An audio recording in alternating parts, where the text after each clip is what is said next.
प्यारे बहनों और भाइयों, मेरा नमस्कार स्वीकार हो। देखिए, आज हम आपके लिए बता रहे हैं कि मृत्यु के बाद आपकी यात्रा होगी कि यात्रा नहीं होगी।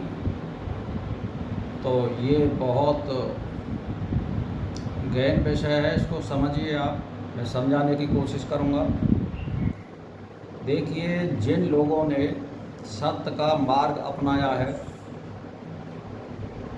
योगा अभ्यास लंबे समय तक किया है और जिनकी तीव्र वैराग हुआ है इस जीवन में और अपना आचरण अष्टांग योग के अंदर कर रहे हैं, और जिन लोगों ने आत्म साक्षात्कार कर लिया है अथवा ब्रह्म को जो प्राप्त हो गए हैं या साक्षात्कार कर लिया है प्रकाश रूप में, और उनकी जीवन भर यही वृत्ति बनी रही है, तो उनके प्राण जो है गमन नहीं करते। मृत्यु के बाद उसकी जीवात्मा या आत्मा जो होती है वो गमन नहीं करती है, उसके प्राण यही ब्रह्म को प्राप्त हो जाते हैं और विलीन हो जाते हैं। तो वो ब्रह्म होकर के ही ब्रह्म को प्राप्त होते हैं, उसको यात्रा नहीं करनी पड़ती है। जिनकी कुछ इच्छाएं होती हैं, जो प्रतीक चिन्ह की उपासना करते हैं और वो वहीं अटके हुए हैं, या उनकी कुछ इच्छाएं हैं कि हम ये करेंगे, हम वो करेंगे, या हमें ये करना है, हमें प्रधानमंत्री बनना है, हमें आश्रम बनाना है, तो इस तरह से जो वो संकल्प और विकल्प उसके मन में होते हैं, उसके जीवात्मा को सूक्ष्म शरीर सहित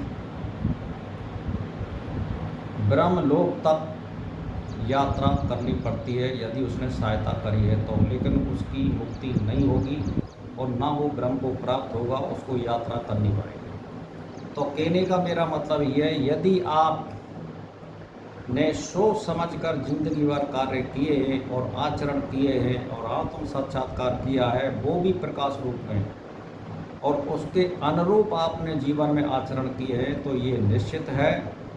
और ब्रह्म को जब आप सद्ग्रंथ पढ़ेंगे, आचरण करेंगे, तो एक ही जीवन में तीव्र वैराग वाले के लिए ब्रह्म प्राप्त होना संभव है, असंभव नहीं है। और उसके जीवात्मा फिर जो है गमन नहीं करता, ब्रह्म को प्राप्त होकर के यहीं पर वो विलीन हो जाते हैं ब्रह्मा में। तो उनकी यात्रा नहीं होती है, उनकी मुक्ति हो गई। और जिनकी कुछ इच्छाएं हैं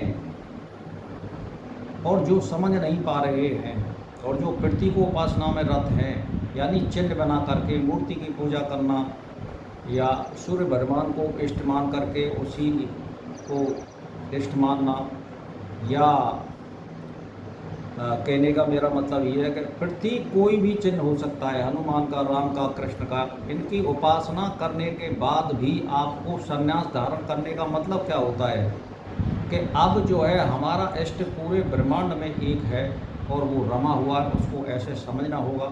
तब आपकी वृत्ति जो है ब्रह्म की उपासना में संवारी जा सकती है। और जब आप वहीं पर अटके रह जाओगे तो ये निश्चित है आपके लिए ब्रह्म की प्राप्ति अथवा मुक्ति की प्राप्ति नहीं होगी। आपके जो है जीवात्मा ब्रह्मलोक तक की यात्रा करना संभव है, और वहाँ जुदे जुदे इच्छा पूर्ति होने पर फिर आगे चल के मुक्ति होना संभव होगा। तो कहने का मेरा मतलब ये है कि भाई और बहनों, जो शास्त्र में बता रखा है कि उस आप तो काम महापुरुष के प्राण उत्क्रमण नहीं करते, किसके? जो ब्रह्म को प्राप्त हो गए, जीवन भर उसने अष्टांग योग में आचरण किए हैं, अच्छा तप किया है, यथासंभव भोजन किया है, उसके जो है प्राण उत्क्रमण नहीं करते, वो यहीं पर विलीन हो जाते। उस ब्रह्म होकर ही ब्रह्म को प्राप्त होता है, यह ब्रह्म को प्राप्त हो जाता है।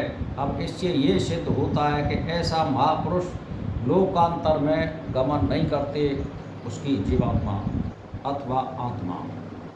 आप समझ लीजिए।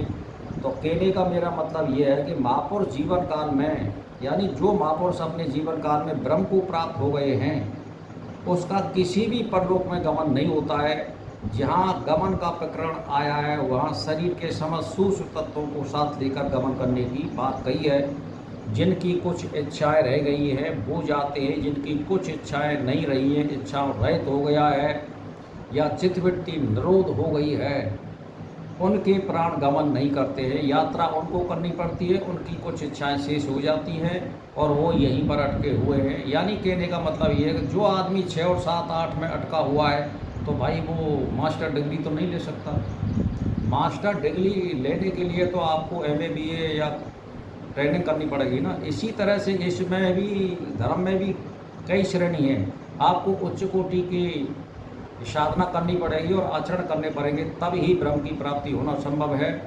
और ये नहीं है कि असंभव है, संभव है, कर सकते हैं। लेकिन आप यदि इच्छाओं सहित अगर साधना करते हैं तो ये संभव नहीं है। इसमें गुरु का बताया हुआ मार्ग भी काम में आता है, फिर अपनी मेहनत भी काम आती है, साधु संगत करने का भी लाभ मिलता है, ग्रंथों का भी लाभ मिलता है, कुछ अपनी बुद्धि का भी लाभ मिलता है। ये सारों का मिश्रण मिला करके ब्रह्म प्राप्ति होना संभव है। तो भाई और बहनों, समझिए और सोचिए, आप भटकिए मत। आपके लिए जो मार्ग बताया जा रहा है वो सीधा और सरल मार्ग बताया जा रहा है। अपने अंदर ही परमात्मा को देखिए, उसी में रमण करिए। हमारी आत्मा और परमात्मा का मिलन होना है और किसी का नहीं होना है। इसमें तीसरा कोई बीच में दलाल नहीं है।